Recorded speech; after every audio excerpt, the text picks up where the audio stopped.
Howdy! This is Kathy Drew with Interactive Entertainment, owner and creative director. Welcome to the series Blazing the West. Today's story is about a gentleman by the name of Ed Steinegal, who we call Curly. Ed Steinegal participated in one of the very first train robberies that derailed a train right outside of Colfax, California. And I'm going to let him tell you the story. So, introducing Ed Steinegal, the Cape Horn Caper. My name is Ed Steinegal, and I came to California in 1858 to find gold. I was 19 and extremely adventurous. I was also impatient and intended to move my encampment up and down the river when I wasn't filling my pan on a daily basis.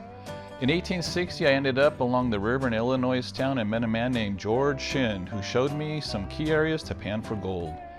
He became a good friend for the next 21 years. We had a joint claim along the Cape Horn Mountain, and I found George to be a real smart guy who had a knack for figuring and counting that always gave him the edge. He was an addictive gambler though, so most of his figures slipped through his fingers quickly. We had a good life in a nowhere place, but civilization started moving in. Even the Maidu Indians were leaving the mountain behind. In 1865, a man named Schuyler Colfax arrived in Illinois town.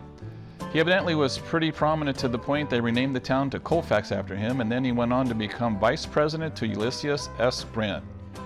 Mr. Colfax came to our area to investigate the Central Pacific Railroad construction, and I overheard him bragging that the train would be carrying regular gold shipments to Washington, D.C., running right near our cabin. George and I joked about relieving the train of its healthy load of gold, but originally it was just a joke. There was a story on the Reelfoot Williams gang, who was the first to rob a stagecoach in California right in this area in 1852 and got away with $7,000 in gold bullion until they got to Yuba City and were gunned down. George played poker one night with a couple of men from Utah who seemed to know a lot about the shipments coming and going on the Central Pacific. Again, we started joking about robbing one of the trains, especially the gold was panning out and it was becoming a struggle to get by. John Mason had taken the time to plot out a course of action, and his friend Reuben Rogers knew where to get some guns and dynamite.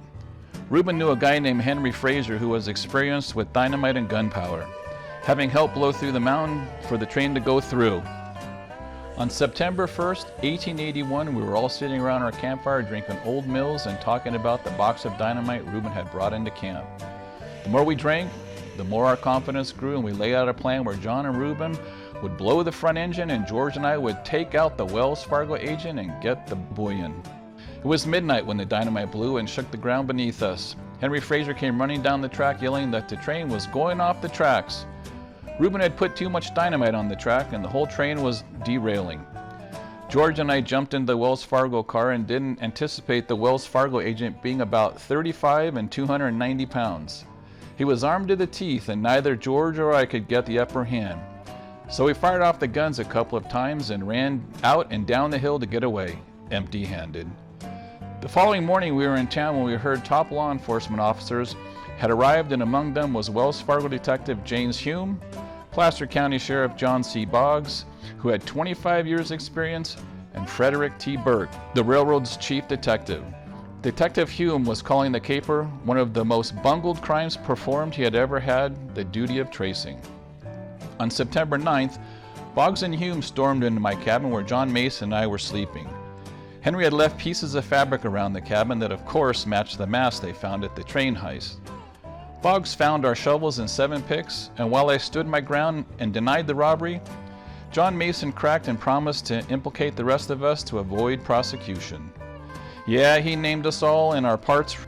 Reuben was picked up at the Union Hotel in Nevada City, and George was arrested in a Virginia City saloon. There was a total of 5 trials, and we kept being called inept, and the robbery referred to as the Cape Horn Caper. There were 100 witnesses at my trial, people I had never seen before. Mason testified against me, but it ended up with a hung jury. I thought sure I was off the hook, until 1882 when they pulled me in with some new evidence, and I was found guilty and sentenced to 13 years in San Quentin. George got 13 years too, and we figured we'd be roommates again.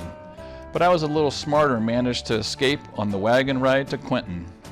Despite a $300 reward issued, I was never caught. I followed the trials and news on the others, and evidently public sentiment shifted against the railroad. It was costing taxpayers a lot of money to drag out the trials. Roger and Fraser were acquitted, and poor old George served time for 5 years as a model prisoner, and guess he couldn't face another 6, so he escaped and wasn't caught until 1890 in Chicago by that detective, James Hume. And me? Well, I headed for Canada and settled into my little hideaway until 1891, when I ran into a man from Colfax who recognized me at the local mercantile. He confronted me, and as I ran away, I stumbled into the livery stable and was kicked in the head by a horse and died. I'm Ed Skyland, and that's my story. Howdy, I'm Frank Bruce, and I portray Ed Steinegal of the Cape Horn Gang with Interactive Entertainment. You can catch more stories of myself and others. Just follow us on Instagram and Facebook.